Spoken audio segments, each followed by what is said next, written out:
Hello and welcome to the program. Coming up next are today's headlines. Prime Minister Txvn welcomes new ambassadors of Laos, China and the US. Second Vietnam-US Defense Policy Dialogue yields good results. Seminar discusses preservation of Long Bien Bridge.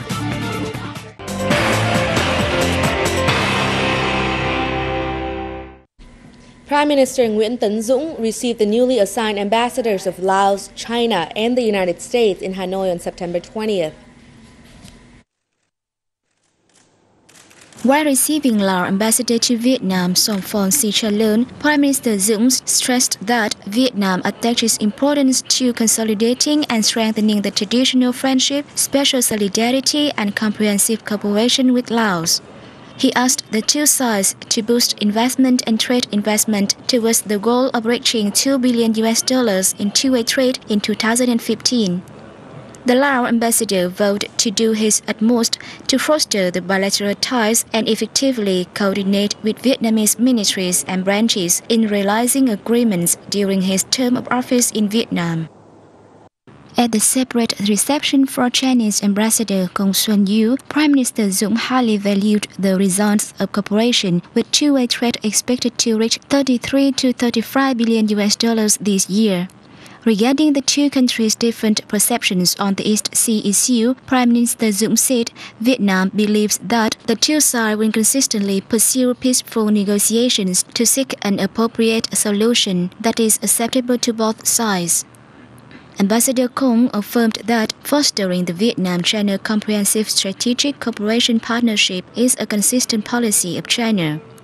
He promised that during his tenure, he will boost ties in economics and culture, as well as make contributions to considering and addressing the two countries' different perceptions on the East Sea issue.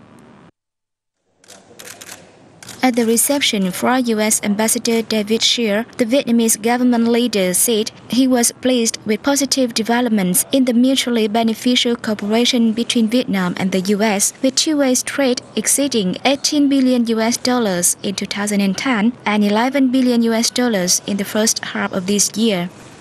The U.S. ambassador said that during his term, top priority will be given to boosting economic ties and more efforts will be made to step up cooperation in education and training. On the same day, the Prime Minister also received Algerian Minister of Post, Information and Communication Technologies, Moussa Benamadi. During the meeting, Prime Minister Dũng asked the Algerian side to create favorable conditions for Vietnamese telecom enterprises to invest in its market. He also asked the Ministry of Information and Communication of Vietnam and the Ministry of Post, Information and Communication Technologies of Algeria to continue to boost cooperation in state management and exchange experience and information to contribute to socio-economic development in each country.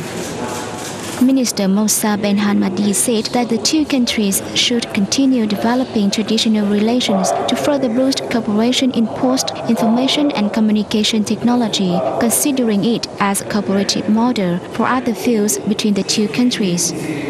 The Algerian minister expressed his hope that cooperative agreements signed during this visit will facilitate the two sides to exchange state management and businesses of the two sides to boost investment cooperation.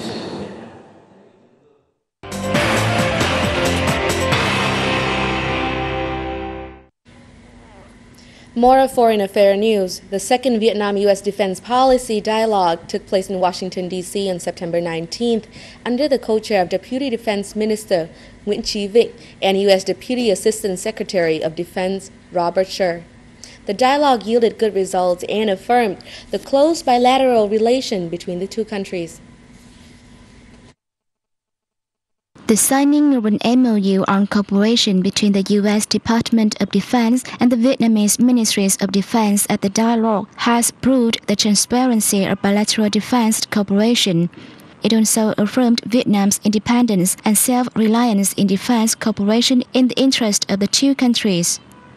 The prominent point of this dialogue is the U.S. strong affirmation to cooperate and assist Vietnam in overcoming the aftermath of the war, especially the clearance of unexploded ordnance.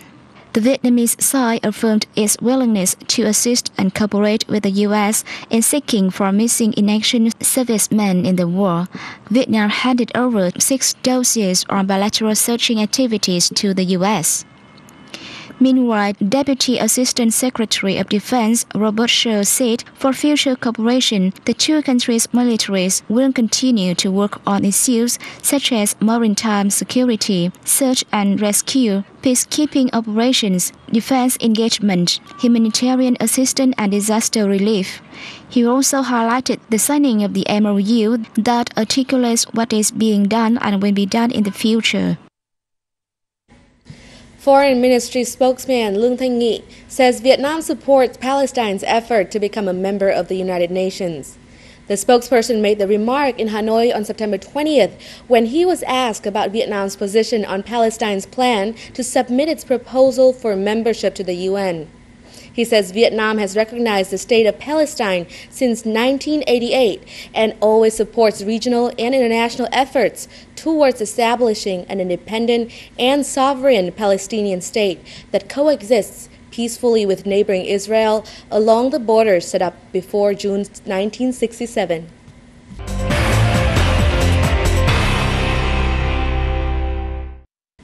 Coming up next, a meeting was organized in Hanoi on September 20th to mark the 189th anniversary of Brazil's National Day, September 7th. The event was jointly held by the Vietnam Union of Friendship Organizations, the Vietnam-Brazil Friendship and Cooperation Association, and the Brazilian Embassy.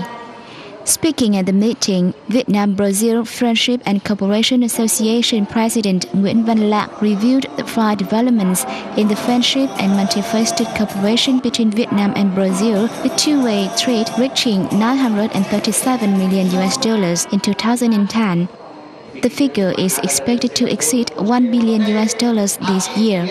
Brazilian ambassador to Vietnam, João Mendoza Lima Neto, said during his term he would spare no effort to enhance bilateral ties with Vietnam, especially in economics. On this occasion, the Brazilian embassy introduced some paintings, photos and artworks on the land and people of Brazil. On September 20th, the National Political and Administration Academies of Vietnam and Laos signed a minute on cooperation in research for scientific projects in the 2011 and 2013 period. Under the arrangement, the two academies agreed to research on projects on building the law-governed state in the context of developing the socialist-oriented market economy in each country. The two sides will carry out the project with close coordination in exchanging research results. The Ho Chi Minh National Politics and Administration Academy will help train cadres for the Lao National Politics and Administration Academy in scientific research. The project will be carried out from September this year until June 2013.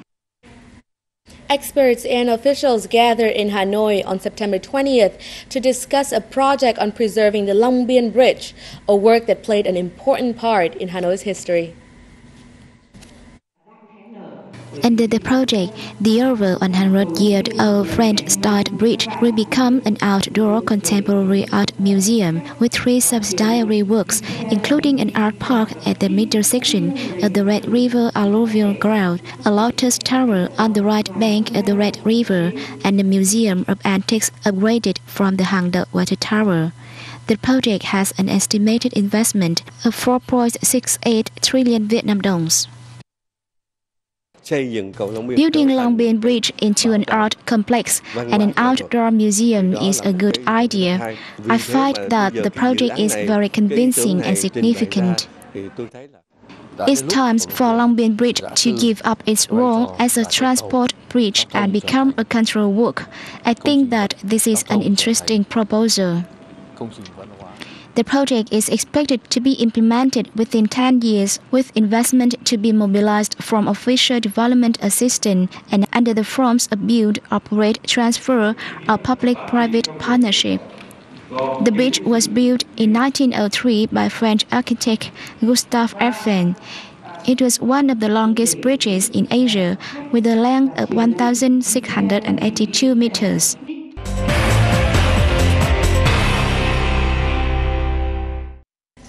An international pharmaceutical and healthcare exhibition opened in Ho Chi Minh City on September 21st.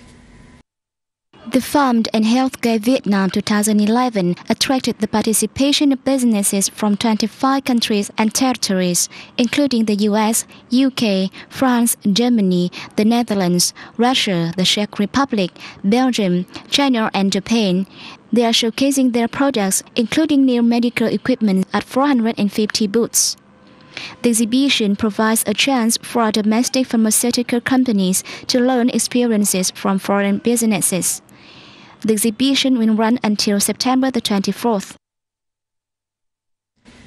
And lastly, the Hanoi Statistics Office announced on September 20th that the city's Consumer Price Index CPI rose by 0.2% in September compared to last month, which equals a 21.74% increase over the same period last year. However, the office said the rise was the lowest this year, adding that the price of 7 out of 11 commodities used to calculate the CPI witnessed an increase in September. Most of those goods that went up in price rose by less than 1%, with the remainder rising more than 1%, including gold. In the first 9 months, the CPI in Hanoi rose year-on-year by 17.76% because of the rising cost of goods and services this year. However, the CPI growth rate has slowed since June. Meanwhile, the Southern Economic Hub, Ho Chi Minh City, reported a CPI growth of 0.88% in September, representing a year-on-year increase of 18.87%.